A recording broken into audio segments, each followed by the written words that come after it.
Hey Big Froggy 101, this is Katie Armiger. So happy to see you guys. I'm here at CRS in Nashville. Thank you all so much for your support. I'll see you later this year. Live at the Omni Hotel in Nashville, Tennessee. It's Hopper with the Big Froggy 101 exclusive. With me right now, our very good friend, Katie Armiger. Katie, how are you? I'm doing well. How are you? Good. Long time no talk, I think since last year here at CRS. Yeah, I think it was last year. Now, unfortunately, some bad news came down this past summer. You just had finished up your brand new album and getting ready to tour behind it, and then all of a sudden these weird messages pop up on your social media saying you were quitting music after you held like a listing party for the album and everything. It's like all of a sudden everything stopped. Yes.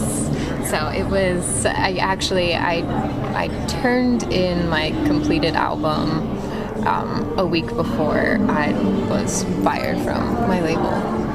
Yeah, and then, you kind of had to keep your silence for a few months, but you actually just broke your silence a few weeks ago, and it turns out there was some really, I don't want to say shady stuff, but that's kind of what it was going on. Like you said, basically you were kind of being coerced into acting a certain way for your label to kind of, I guess, get ahead if you wanted to.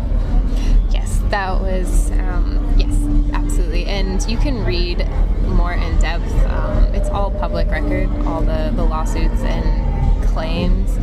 But that's essentially, we had different viewpoints on how everything should move forward and how I should conduct myself.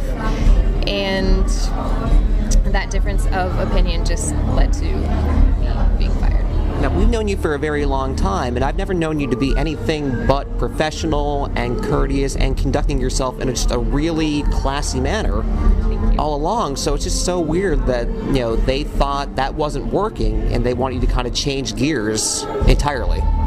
Yeah, it was very disappointing for me as well, because I've always believed that you can make it with good music and integrity, and to be told otherwise was pretty disheartening. So, I mean, what was your initial thought when you woke up and you saw, like, you had no control to your social media accounts, like everything was taken over, and like you were basically kind of forced into silence more than anything else? That's a good way to put it. I was very shocked when I realized I didn't have control of those, but I honestly wasn't incredibly surprised at that point, just with the messages I'd been receiving, the atmosphere, the environment there. It wasn't too shocking for me, just more really sad and disappointing. Well, and they've obviously put their viewpoint out there, but you actually, again, in the public matter, you have proof. I mean, I've seen there's been screenshots and emails you've posted that kind of paint a completely different picture, that kind of show that, you have the evidence that you can get out of your contract, hopefully, and kind of go and record some new music somewhere else. I hope so, and it went to court in January for the first time, and I was approved to that I can tour and I can start recording new music. So that's one of my next steps, as well as touring this summer. But yes, to go back to the evidence, and a lot of those emails and those text messages, those are all public record as well. So there are quite a bit more that you can actually look up and read. So just go search up the Nashville court records; it'll be right there. Yes. But on to a positive note, you did mention there's new music, there is a new tour in the works. It's the It's a Girl Thing tour, and you're touring with some really, really big names, too. Thank you. Yes, Jamie O'Neill and Hannah Blaylock, and then a new artist, Andrea Pearson. She's amazing. And we'll just be touring all this summer, and I'm super excited to be out there, especially with really empowered, kind women. I think that's a really cool place to be at. And how'd that whole tour come about? Like, who contacted who as far as hitting the road, playing some music? Well, it honestly all happened through a booking agent that we're working with, Ken McMeans, and he had independently booked all of us and said, hey, I'm thinking of doing a girls tour because there's just so much interest right now, and I think there's so much female power and amazing vocalists, and to get all of y'all on one tour would be incredible, and I agreed. And it's funny how it all tied in, especially with everything else going on right now. You're kind of going out there again, spreading the empowerment message, because I know you mentioned in your statement that really no one should be forced to act a certain way. Like, go out there and present yourself, and that should be good enough to get yourself to the next level. Absolutely, and it's like, it should be about the music, and you should be able to make it with integrity, and people telling you to act a certain way or conduct yourself in a certain manner, you shouldn't have to do that to make it.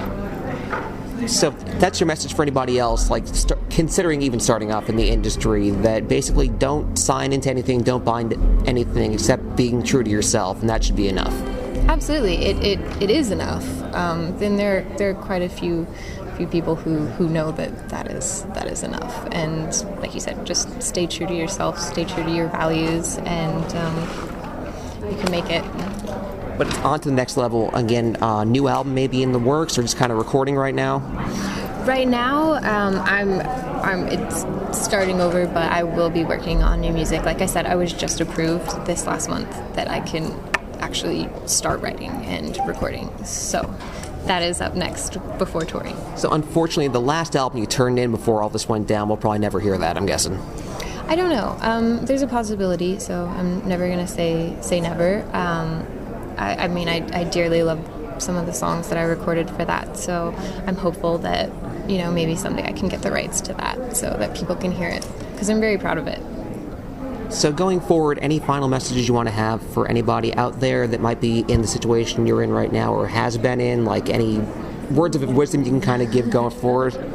And on a heavy note, but... That's in my situation. It's a really tough place to be in or to be at, but like I've said, you can make it with integrity, and you just have to stay true to yourself and true to your values, and at the core know that your music and you are good enough. And if you're contemplating staying with a label or in an environment where you don't feel comfortable, then leave and try to find people out there that believe in you and your music, because they're out there. You're going forward, new music soon, brand new tour this summer. Any tour dates yet? Any idea when we'll have those? Well, the girls' tour will be all of June, and I'll be announcing later this month. I'm going on a solo tour May, middle of May. I think the first date is May 12th, and that'll be in California. So I'm working on getting a new website, and I will post all of those tour dates on there. And when we find out, you'll find out too? Yes. So, yes. All right, so live from the Omni in Nashville, our good friend Katie Armiger. Katie, thanks so much for your time. Thank you so much, Jeff. I appreciate it.